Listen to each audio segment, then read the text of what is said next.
एक सवाल पूछता हूँ, अगर एक 17 साल का लड़का 2 साल तक रोज 14 घंटे पढ़ता है तो गलती उसकी है या इस सिस्टम की? हाल ही में नीट एग्जाम कैंसिल होने के बाद देश ने फिर वही देखा जो हम पिछले कई सालों से देखते आ रहे हैं। कुछ और मासूम बच्चों ने हार मान ली, उन्होंने सुसाइड कर लिया। सोचिए, उन बच्चों ने एक बार भी मेहनत से जी नहीं चुराया, वो हारे नहीं, उनका कत्ल कर दिया गया है इस देश के बिखरे हुए एडमिनिस्ट्रेशन के द्वारा। और इस बार युद्ध चुप नहीं बैठा। दिल्ली के जंतर मंतर पर जो हुआ वो इस देश के इतिहास में याद रखा जाएगा। लाखों स्टूडेंट्स ने खुद को एक नाम दिया, द कॉकरोच जनता पार्टी, क्योंकि सिस्टम उन्हें इंसान नहीं सिर्फ कीड़े मकोड़े समझता है जिन्हें जब चाहे कुचला जा सकता है। चलिए अब इस पूरे खेल का पर्दाफाश करते हैं। इंडिया में कॉम्पिटिटिव एग्जाम्स अब सिर्फ टेस्ट नहीं है, ये एक रूथलेसली इफिशिएंट बिजनेस मॉडल बन चुके हैं। कोचिंग इंस्टीट्यूट्स का पूरा मार्केट साइज $14 बिलियन यानी 1,20,000 करोड़ रुपए को पार कर चुका है। हमें एक सपना बेचा जाता है कि इस दलदल से निकलने का एक ही रास्ता है, पढ़ाई करो। लेकिन इस सपने की कीमत पता है क्या है? एक एवरेज मिडिल क्लास परिवार की महीने की कमाई 20 से 30 हजार रुपए होती है और कोटा या दिल्ली में एक साल का खर्चा कम से कम 2 से 3 लाख रुपए होता है। यानी एक बाप अपनी पूरे 10 साल की सेविंग दांव पर लगा देता है।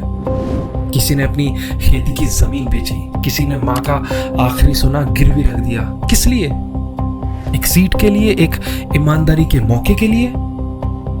और फिर वो कलंकित दिन आता है, स्टूडेंट पेपर देकर बाहर आता है, फोन खोलकर देखता है, उसे पता चलता है कि पेपर तो पहले ही टेलीग्राम ग्रुप पर लीक हो चुका था।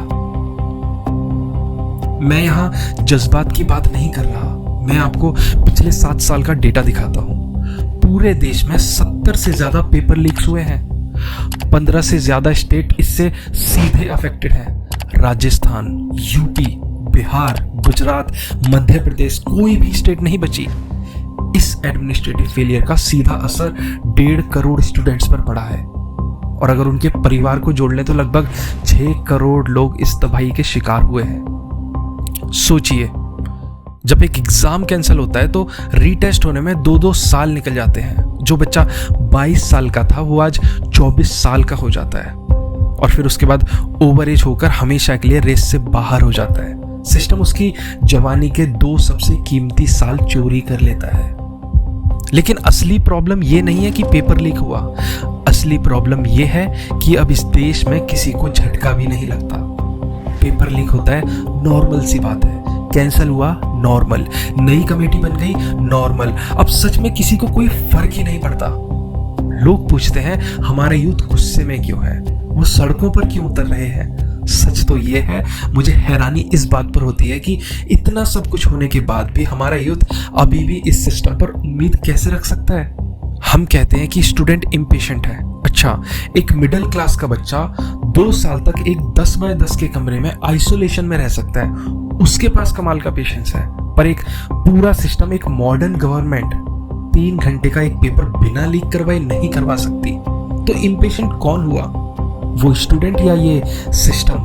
हमने हर एक रूल फॉलो किया, हम ईमानदारी से लड़े और सिस्टम ने हमारे साथ हर बार चीट किया। ये वीडियो किसी पॉलिटिकल पार्टी को नीचा दिखाने के लिए नहीं है, ये उस ब्रोकन प्रॉमिस के बारे में है जो इस देश के हर ईमानदारी से जीने वाले मिडिल क्लास घर से किया गया था।